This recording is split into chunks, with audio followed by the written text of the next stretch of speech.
गुरु पूर्णिमा विशेष।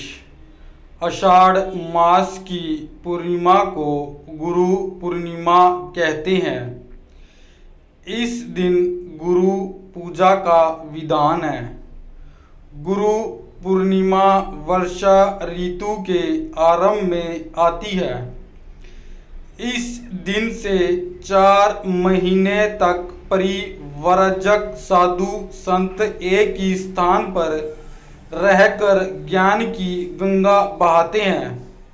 ये 4 महीने मौसम की दृष्टि से भी सर्वश्रेष्ठ होते हैं।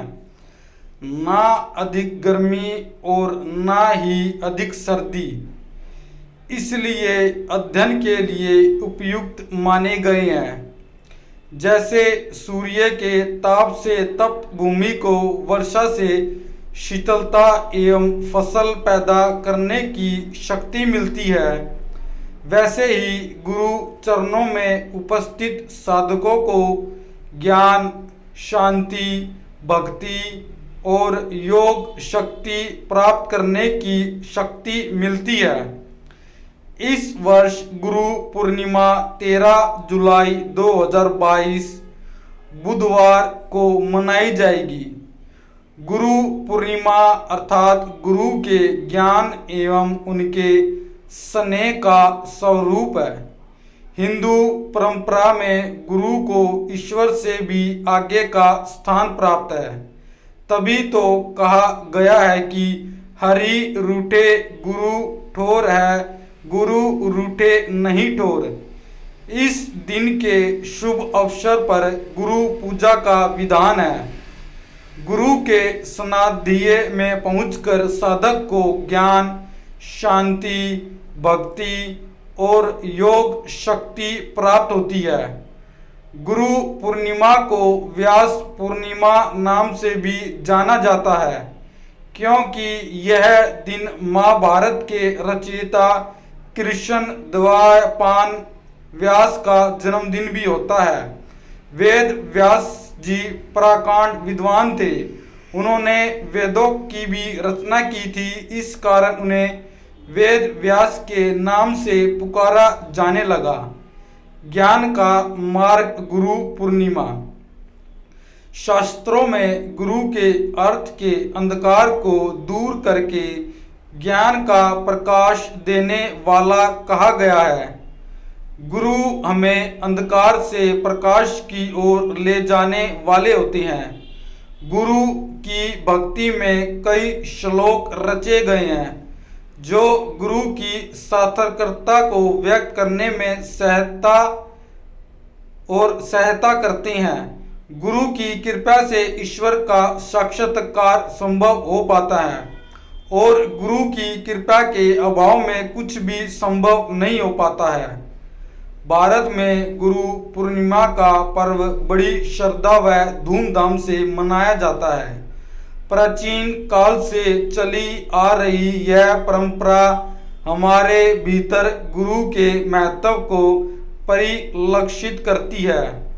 पहले विद्यार्थी आश्रम में निवास करके गुरु से शिक्षा ग्रहण करते थे तथा गुरु के समक्ष अपना समस्त बलिदान करने की भावना भी रखते थे।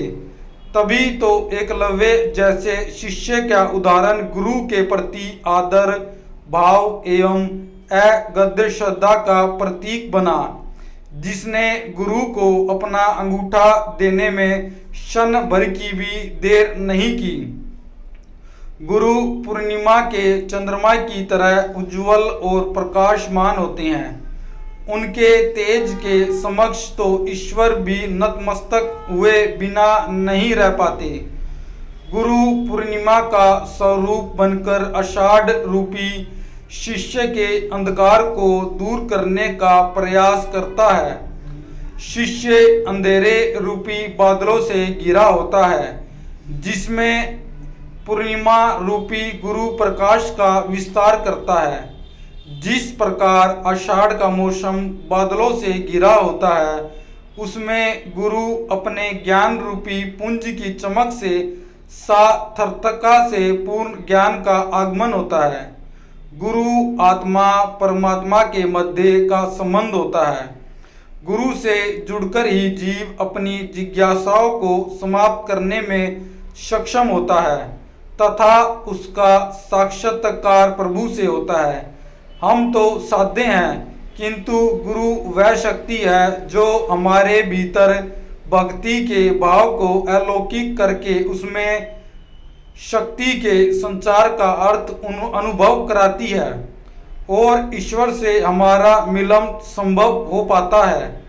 परमात्मा को देख पाना गुरु के द्वारा संभव हो पाता है।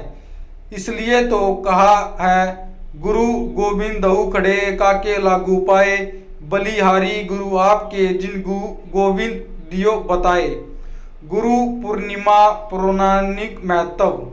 गुरु को ब्रह्मा कहा गया है। गुरु अपने शिष्य को नया जन्म देता है। गुरु की साक्षात्ता महादेव जैसे वह अपने शिष्यों के सभी दोषों को माफ करता है। गुरु का महत्व सभी दृष्टि से सार्थक है। आध्यात्मिक शांति, धार्मिक ज्ञान और सांसारिक निर्वाह सभी के लिए गुरु का दिशा निर्देश बहुत महत्वपूर्ण होता है।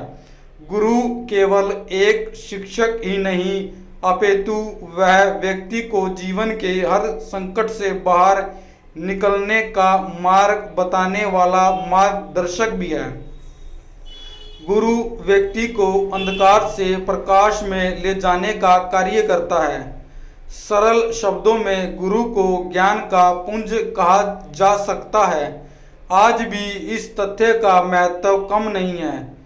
विद्यालय और शिक्षण संस्थाओं में विद्यार्थियों द्वारा आज भी इस दिन गुरु को सम्मानित किया जाता है। मंदिरों में पूजा होती है, पवित्र नदियों में स्नान होते हैं, जगह जगह भंडारे होते हैं और मेलों का आयोजन किया जाता है। वास्तव में हम जिस भी व्यक्ति से कुछ भी सीखते हैं वह हमारा गुरु हो जाता है और हमें उसका सम्मान अवश्य करना चाहिए। आषाढ़ मास के शुक्ल पक्ष की पूर्णिमा गुरु पूर्णिमा अर्थात व्यास पूर्णिमा है। लोग अपने गुरु का सम्मान करते हैं, उन्हें माल्यार्पण करते हैं तथा फल, वस्त्र इत्यादि वस्तुएं गुरु को अर्पित करते हैं। यह गुरु पूजन का दिन होता है जो पौराणिक काल से चला आ रहा है। शास्त्रोक्त श्री गुरु पूजन विधि ध्यान दें। इस वर्ष गुरु पूर्णिमा के ही दिन मदंत चंद्रमा पड़ रहा है, परंतु मां नंद होने के कारण इसका आध्यात्मिक दृष्टिकोण से कोई महत्व नहीं। इसका यम नियमादि मान्य नहीं होने के कारण सूतक आदि नहीं लगेगा।